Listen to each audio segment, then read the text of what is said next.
this is a different question, is people who are Christian are asking, why for Jews is Jesus not the Messiah? Yeah, again, excellent question. Question can logically be asked. In fact, I'm sure you know this, the very early Christians did regard themselves as Jews. Jesus himself, of course, regarded himself as Jews, and many of the apostles, in fact, were Jews. And they considered themselves Jewish. In fact, Peter himself differed with Paul, and Peter took the position that a follower of Jesus should practice circumcision and keep kosher and keep the Shabbat because they were Jewish. So the question, and of course we have Hebrew Christians this very day, the question is, well, why can't I be a religious Jew, believe in the Torah, and still say that Jesus is the Messiah? Exactly, that's what they want to know. I would say that Judaism has three fundamental issues with Christian theology. Issue number one, which does not go to the messianic aspect of Jesus, but to the divinity and the Trinity and the Holy Father, Son, and the Holy Ghost, our problem would be that we believe that God has never and will never assume a human form. And once you deal with the reification or the corporalization of the deity, you are violating a tenet of God being infinite and non-material. Now that of course goes to the divinity, and that was a later development in Christianity. In terms of the messianic vision, because let's say I say, well, I don't believe that Jesus is God or Son of God, but let him be the Messiah, which we do believe in. So I would say there are 2 points.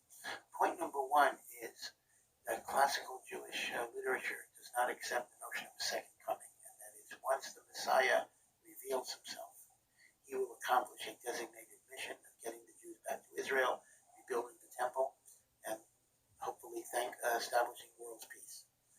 Now, Jesus, of course, was crucified. Jesus was murdered before he completed any of those things. And because of that, Christianity developed the idea of a second coming, that Jesus will come back and complete the mission. As they say, as far as normative Jewish theology is concerned, when the Messiah comes, he's going to get the job done, and he's not going to die and then come back. That is point number one.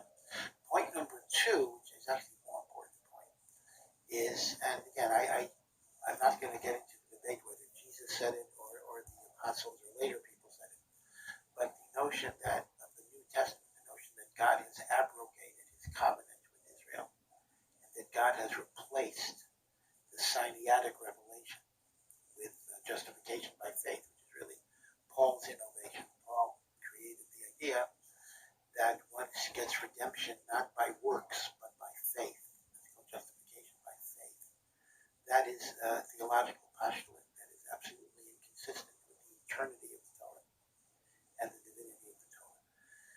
Now, again, I understand one could make the argument that that's not Jesus' argument. In fact, there are passages where he says, I'm not going to abrogate a single letter of the Torah. And yet, even within the Christian Bible, there are narratives in which he implies that certain mitzvot are no longer binding, and certainly Paul took the position that none of the mitzvot are binding. And that is a postulate we cannot accept, because as Maimonides writes in his Articles of Faith, even the Messiah will not